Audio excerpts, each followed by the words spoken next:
El punto es que no hay dólares, no hay transporte, no hay diésel, no hay gasolina. Empieza a faltar gasolina en las ciudades.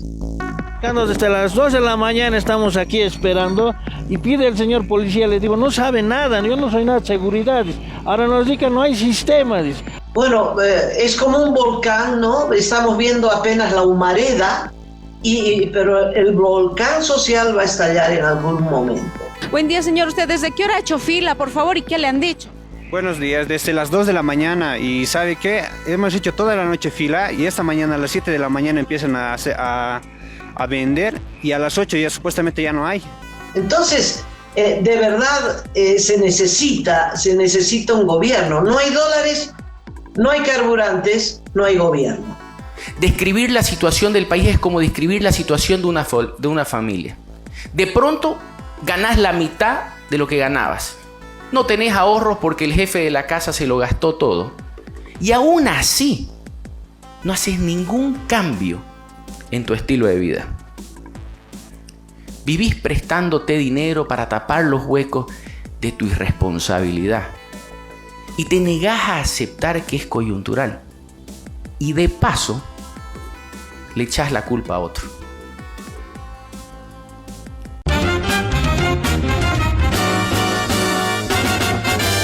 Esto es Cabildeo Digital. Este programa es traído a ustedes gracias a Contacto POS, la mejor herramienta para tu negocio. La app de la red de enlace con tecnología NFC.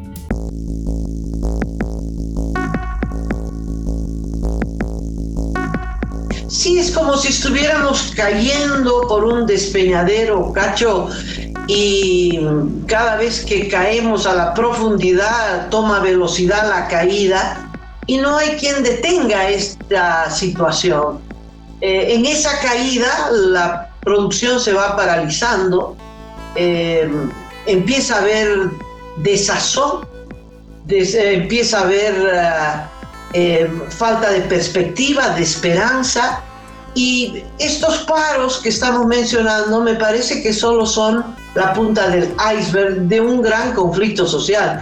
En algún momento, Cacho, la gente va a estallar, porque uno dirá, yo nunca he visto un dólar, a mí qué me importa si sube o baja el dólar. El punto es que no hay dólares, no hay transporte, no hay diésel, no hay gasolina. Empieza a faltar gasolina en las ciudades. Desde las 2 de la mañana estamos aquí esperando y pide el señor policía, le digo, no sabe nada, yo no soy nada de seguridad. Ahora nos dice que no hay sistema. Ahora hay gasolina, ha vendido en bidones y a nosotros nos perjudica, vivimos del diario. Tenemos que pagar bancos, tenemos que mantener a la familia. Mire, desde 2 de la mañana estamos aquí, no hay, y los empleados son ineficientes de yacimientos, señorita. Yo quisiera que ponga el Ministerio de Hidrocarburos, el Ministerio de Obras Públicas, una vez corta esta situación, ¿hasta cuándo nos va a perjudicar? Ya. Ahora hay otras estaciones, ¿ustedes le han dicho que hay gasolina o no, o esa es la primera que viene?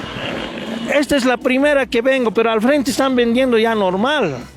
Todos ya nos están vendiendo. En esta estación nomás hay la burocracia, la tosudez de los empleados, señorita. Ahí está la queja también de los choferes. Y sí, la fila es extensa de movilidades que quieren cargar gasolina. Y no solo se ha registrado en este punto estas filas largas, sino también en otros puntos acá de la ciudad de La Paz. Los choferes totalmente molestos. Buen día, señor. ¿Usted desde qué hora ha hecho fila, por favor, y qué le han dicho? Buenos días, desde las 2 de la mañana y ¿sabe qué? Hemos hecho toda la noche fila y esta mañana a las 7 de la mañana empiezan a vender y a las 8 ya supuestamente ya no hay. No sé pues dónde están las autoridades para venir y controlar esto. Ahora se registran las filas también en otros surtidores, usted ahí. Todos los surtidores, no solamente acá, están todos los surtidores. Si puede ver usted ahí al frente, igual está el surtidor, está dando la vuelta como 3 cuadras ahí. Acá también, ¿no? Está dando la vuelta a la terminal. Desde las 2 de la mañana, como le digo, yo he hecho fila. Esta mañana empiezan a atender a las 7 de la mañana, 1 hora hasta las 8 y ya no hay gasolina. Esto va a afectar al transporte público. Un día que no trabaja un chofer, un día que no come él, ni come su familia. Entonces, esa familia va al mercado y yo no creo que sean los campesinos, pero sí los comerciantes se han hecho un reajuste ¿no? Pensando que la próxima vez que vayan a comprar su mercadería va a estar más cara. Y entonces todo el mundo se va ajustando menos los salarios, las rentas, y claro, en algún momento el transporte va a pedir un ajuste de tarifas también. Me parece que en el transporte pesado y en las flotas ya los pasajes subieron y no poco, Cacho. Entonces, bueno, es como un volcán, ¿no? Estamos viendo apenas la humareda, pero el volcán social va a estallar en algún momento. Escuché una intervención bastante reflexiva de Jean-Pierre Antelo. Estas últimas semanas he conversado mucho con mujeres y hombres empresarios. He sentido su incertidumbre, su frustración y sobre todo su cansancio. He visto cómo líderes de diversos sectores han levantado la voz sobre la necesidad urgente de medidas coherentes que de una vez por todas respondan a la realidad económica que atraviesa el país. Medidas que no pasan por posturas ideológicas, medidas que pasan por el sentido común. Ayer miraba las noticias y veía a Julio, un dueño de su camioncito rojo, que todo cansado decía que había esperado ya 2 días para cargar diésel. Aún así, en medio de ese cansancio, su mensaje a la prensa fue: la cola avanza lento, pero Dios mediante lograremos cargar, porque mañana hay que trabajar. Julio es el reflejo de todos quienes hacemos país día a día, quienes compartimos esa resiliencia, esa fe inquebrantable y una responsabilidad para producir. Por eso hoy quiero hablar en nombre de todos, de quienes invierten, de quienes trabajan, de quienes sueñan con días mejores. Gracias a todos por estar hoy día acá. Y quiero darme un momento de pausa para agradecerles a ustedes, porque los respeto, porque los admiro, pero sobre todo porque los entiendo. Gracias también a nuestros expositores que nos acompañarán durante esta mañana. Cuando asumí la presidencia de CAINCO, sabía que no iba a ser fácil. Dije que no iba a ser fácil, porque esta responsabilidad es tan grande, y no me equivoqué cuando se los dije. Es que el rol del sector privado es vital en cualquier país, y no lo digo yo, lo dicen los organismos internacionales y lo demuestran también países que están saliendo adelante. Incluso países que, a pesar de la ideología política de sus gobiernos, lograron entender que para salir adelante el sector privado es un aliado para la generación de oportunidades de empleo y de crecimiento. Hoy está en juego no solamente el futuro de las empresas, sino también el futuro de cada familia boliviana. Y aunque parezca sencillo lo que les voy a decir, describir la situación del país es como describir la situación de una familia. De pronto ganás la mitad de lo que ganabas. No tenés ahorros porque el jefe de la casa se lo gastó todo. Y aún así, no haces ningún cambio en tu estilo de vida. Vivís prestándote dinero para tapar los huecos de tu irresponsabilidad. Y te negás a aceptar que es coyuntural. Y de paso, le echás la culpa a otro. Lo que el gobierno llama especulación, escasez o dificultades temporales tiene nombre y apellido: crisis de balanza de pago. Y la causa tiene un denominador: irresponsabilidad fiscal. Dos términos de los que no se quiere hablar, como si así van a desaparecer mágicamente. Inflación importada, especulación, crisis climática, todas son buenas excusas para eludir responsabilidad. Y eso sin mencionar la pelea preelectoral que la estamos financiando cada uno de todos los bolivianos. La situación actual es fruto solo y exclusivamente de casi 2 décadas de malas políticas públicas, de experimento que han llamado modelo, pero que no son más que la suma de un despilfarro descontrolado. Y también son la suma de acumulación de intereses electorales, porque el ajuste que se tendría que haber hecho en el año 2015 no se lo hizo para no afectar la popularidad en medio de elecciones y de referéndum. Para evitar el necesario ajuste, han usado nuestra plata para financiar gastos sin sentido y proyectos fallidos. Primero, usaron nuestros impuestos. Luego se prestaron nuestros ahorros en dólares. Y no contentos con eso, hoy se agarraron de nuestros aportes de la jubilación.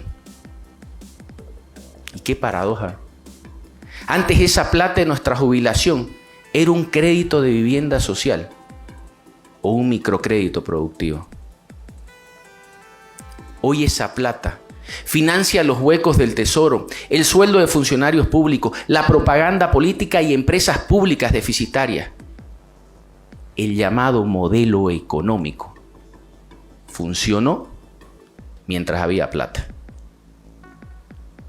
Y es difícil imaginarse que esto pueda mejorar a corto plazo.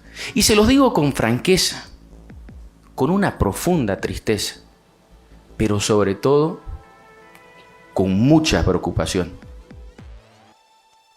Ante el Foro Económico en Santa Cruz, y Antelo dice cosas muy simples y concretas. Necesitamos no más reuniones, no más acuerdos. Necesitamos que el gobierno gobierne, que el gobierno tome medidas que van más allá de lo ideológico, medidas de sentido común. Se está refiriendo a la falta de carburante, se está refiriendo a la subvención del carburante, se está refiriendo a las limitaciones a las exportaciones. Es que, Cacho, no tiene sentido que tan necesitados como estamos de dólares, el gobierno le ponga cortapisas, 17 decretos, menciona Antelo, que impiden, dificultan las exportaciones. Y no quiero llorar sobre la leche derramada, pero es que es bueno señalar con claridad los errores que nos han traído a este momento. Durante casi 2 décadas, al sector privado nos han mirado por el retrovisor y a pesar que aportamos con más del 70% de la actividad productiva y casi 100% del empleo privado formal, el resto del empleo es de subsistencia o empleo público. Hoy las empresas privadas están siendo estranguladas. Las empresas cada vez se están teniendo que achicar y achicar para poder sobrevivir. Y a esto se suman los impactos en los flujos de caja, mercados contraídos, presiones excesivas desde múltiples frentes, desde los fiscales, laborales y por supuesto regulatorios. Nos hacen que mirar el futuro se haya vuelto una estrategia de subsistencia, sin un verdadero espacio para crecimiento. Ya la falta de dólares ha traído consecuencias más profundas que la crisis del fines del siglo pasado e incluso más severas que las de la pandemia. Las cadenas de suministro se rompen, los costos de operación se disparan, la incertidumbre económica está ahogando la inversión. Hace unas semanas en el foro de logística conversaba con una farmacéutica y me contaba todos los ajustes que ha tenido que hacer para sobrevivir. Había gestionado su inventario, ya modificó los plazos de pago, tuvo que cerrar con mucho dolor una sucursal. Pero sobre todo, me contó lo difícil que se hace gestionar el día a día en su empresa. Aún así, nunca ha puesto en juego la calidad de los productos y no lo ha hecho por una responsabilidad con la población. Pero yo le pregunto al gobierno, ¿qué le vamos a decir a los enfermos cuando vayan y busquen los medicamentos y no los encuentren? Hablan de industrialización. Sin embargo, la verdadera industria nacional no tiene divisas para importar materias primas. Dejen al sector privado cumplir con el rol que les corresponde. Y no es una demanda, es simple sentido común. El diálogo privado en este momento ya no pasa por coincidencias ideológicas, sino pasa por un sentido de urgencia. La situación actual no se va a solucionar con un acuerdo de 10 puntos, sino con cambios profundos y diálogos verdaderos. Quiero aprovechar también para decir que CAINCO no ha firmado ningún acuerdo, porque desde CAINCO siempre hemos demandado acción, no buenas intenciones. Acciones coherentes, transparentes, pero sobre todo inmediatas. Eso es lo que necesitamos hoy. Y voy a preguntar solo 3 puntos del acuerdo. Y obviamente no para que me respondan a mí, para que le respondan a todos los bolivianos. Liberar las exportaciones. ¿Lo han hecho? Al 10 de febrero de este año, existían 17 decretos supremos que no son más que trabas para exportar. Hoy, 30 de julio, permanecen vigentes los mismos 17 decretos. Biotecnología. Se han sentado con el agro una y otra vez, a pesar que el año pasado ya existía una propuesta técnica que podría facilitar esto. Lo que sí continúa son los avasallamientos. Subasta de diésel. No les tengo que contar a ustedes los que vemos en la calle. Filas interminables de transporte pesado e industrias operando a media máquina. Nuestro país necesita certezas. Nuestro país necesita certidumbre. Nuestro país necesita liderazgo y decisión. Y esa responsabilidad es del Estado. Ya no podemos seguir viviendo de promesas y de indicadores que desde hace tiempo no reflejan la realidad del país. Basta de excusas, basta de propaganda, basta de sobreponer la política y campañas preelectorales sobre la gestión. Hoy CAINCO quiere decirle a sus asociados, a nuestros colegas del sector privado, a los pequeños empresarios y a todos los bolivianos: no tenemos ningún afán político. Este es el momento de pensar en el país y hacer ajustes que dejen de lado la ideología. Que si trabajamos en Bolivia, producimos en nuestra tierra y empleamos a los nuestros, es porque amamos nuestro país y no lo vamos a dejar morir. Hay temas que tienen que hablarse sin tapujos, sin decoración, pero con sinceridad. Hoy venimos a sumar propuestas. Propuestas que no están diseñadas para hacerle al sector privado la vida más fácil o hacer ningún sector en particular. Hoy nuestra preocupación pasa por crear de manera coherente un escenario de certidumbre para cada familia boliviana. Porque todavía estamos a tiempo. En este foro saldrán propuestas duras y difíciles para todos, para el Estado, para la empresa privada y para las familias bolivianas. Necesitamos un gobierno receptivo, pragmático y decidido a resolver la situación económica. Se necesitan medidas integrales y equilibradas que estabilicen al país, pero que además generen incentivos reales para la producción y para las familias bolivianas. Debemos actuar ahora, antes de que mañana sea muy tarde. Nosotros, los empresarios privados, haremos nuestra parte. Esperamos que el gobierno abandone su experimento fallido y priorice el desarrollo del país basado en quienes generan verdadero bienestar sostenible, el sector privado. Muchas gracias. Entonces, de verdad se necesita un gobierno. No hay dólares, no hay carburantes, no hay gobierno. ¿Y qué ha hecho Amalia, la administración del presidente Luis Arce en estas últimas horas? Solamente enfocándonos en el tema de la crisis del diésel. La semana pasada, el ministro de Economía recibió a la dirigencia del transporte pesado. ¿Qué hizo Marcelo Montenegro? Se lavó las manos y dijo: el tema del diésel, por favor, reúnanse con YPFB y con la ANH. Como recordarás, Amalia, hubo todo un quilombo, no se lograron reunir, los transportistas incluso pararon por un par de horas, o bloquearon, perdón, por un par de horas en la Pacheta, la doble vía La Paz-Oruro, intentaron reunirse, no se reunieron al final, y ya anunciaron para ese momento este ampliado que se produjo ayer en Sucre. Estamos hablando de la semana pasada, o sea que tenían todo este fin de semana para contactar a los dirigentes, decirles: nos reunamos, veamos cómo solucionamos el problema.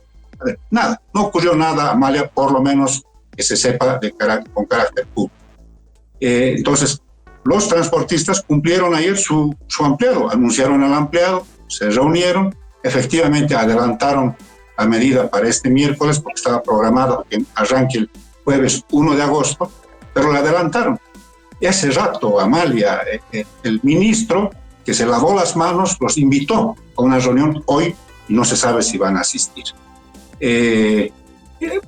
Pasada la medianoche, los primeros minutos de este miércoles, aparece un post del presidente Luis Arce, acompañado con unas fotografías donde dice: hemos modificado la agenda presidencial y ante esta coyuntura hemos organizado un comité interinstitucional que va a atender esta delicada coyuntura. Imagínate, Amalia, o sea, ya se sabía lo que iba a pasar desde la semana pasada, no hicieron nada, y después de que se anuncia el paro y los bloqueos, aparece el post del presidente con este comité interinstitucional. Por tanto, están trancando el corral después de que salieron los burros. Pues no está bien, Amalia. La verdad, es un gobierno que está caminando detrás de los acontecimientos, es un gobierno que le interesa más la reyerta, la pugna política con el evismo, está en esas cosas y no está atendiendo lo realmente urgente e importante del país. Yacimientos tiene una enorme deuda con los proveedores nacionales. Estas deudas paralizan la economía.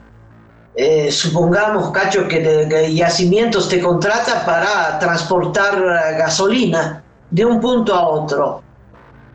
Y tú le pides plata y te dice: no, tú transportas y cuando transportes yo te pago. Tú inviertes tu capital y cuando llegas a destino y le quieres comprar, dice: volvete mañana. Y volvete mañana hace un año, ¿no? Entonces tú perdiste tu capital. Tú le estás regalando tu trabajo a Yacimientos y al Estado. Es decir, son bastantes millones que debe Yacimientos. Entonces le han preguntado: ¿y qué va a hacer con esto? Y con toda claridad el presidente de Yacimientos dijo: no tengo plata. No tengo plata para los proveedores. Y después atenuó diciendo que la culpa es del Parlamento, porque si el Parlamento aprobaría los 100 millones que hay en créditos, parece que de esos 100 millones hay unos pocos de libre disponibilidad, porque si te prestan para agua no puedes con esa plata comprar carburante. Si te prestan para agua es para agua, no es para carburante. Pero le echan la culpa al Parlamento y a la oposición de frenar la aprobación de créditos. Yo pediría que por favor aprueben los créditos de una vez, para que no haya más pretexto.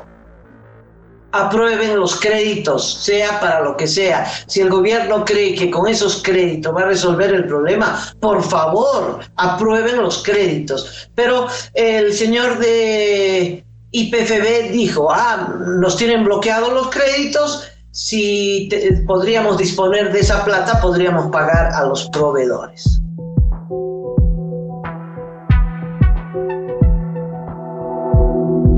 Aporta a Cabildeo Digital y apoya al periodismo independiente.